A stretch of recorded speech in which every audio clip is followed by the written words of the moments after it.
ঠান্ডা গরম ওয়েদারের জন্য হালকা হালকা সর্দি হয়ে গেছে, তো গলার আওয়াজটা একটু আলাদা রকম শোনাচ্ছে।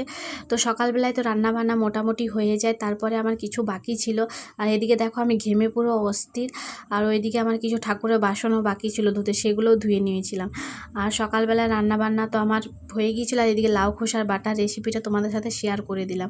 আর পরে আমি ভাত আর ডিমের ঝোল আর গুগলি এসেছিলো বলে পরে গুগলিটা নিয়েছিলাম, তো ওইগুলো আমি পরে করলাম।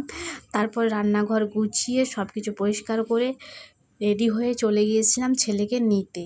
তো এদিকে তোমরা লাউ খোসার রেসিপিটাও দেখে নাও, তোমাদের সাথে শেয়ার করে দিলাম। সবজির যা দাম কিছুই ফেলা যাবে না, সবই রান্না করে খেয়ে নিতে হবে। আর এই যে চলো ঘর থেকে এবার রেডি হয়ে আমি বেরিয়ে যাচ্ছি ছেলেকে নিতে। প্রচণ্ড বাইরের রোদের জন্য ভালো করে ঢাকা নিয়ে নিলাম, কারণ রাস্তাতে প্রচণ্ড ধুলো। এই যে চলো সাইকেলটা নেব, এবার সাইকেলটা নিয়ে পরে বেরিয়ে যাই।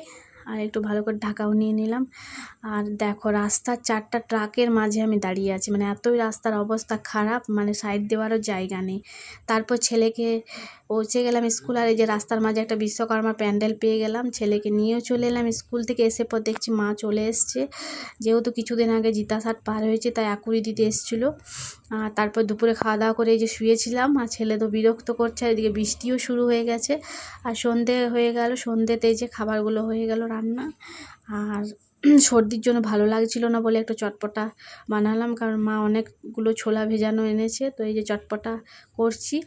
তো চটপটাও খেয়ে নিলাম। আর তারপরে কিছুক্ষণ পর একটা পার্সেল এলো, তো পার্সেলটাও নিয়ে নিলাম, কারণ এখন ওদেরও পুজোর জন্য অনেকটাই দেরি হয়ে যাচ্ছে ডেলিভারি করতে। তো এই যে পার্সেলটাও নিয়ে নিলাম। তারপর চলো ভিডিওটা কেমন লাগলো জানিও, ভালো লাগলে একটা লাইক কমেন্ট শেয়ার করে দিও। বাই বাই বন্ধুরা, নেক্সট ভিডিও নিয়ে আবার আসবো।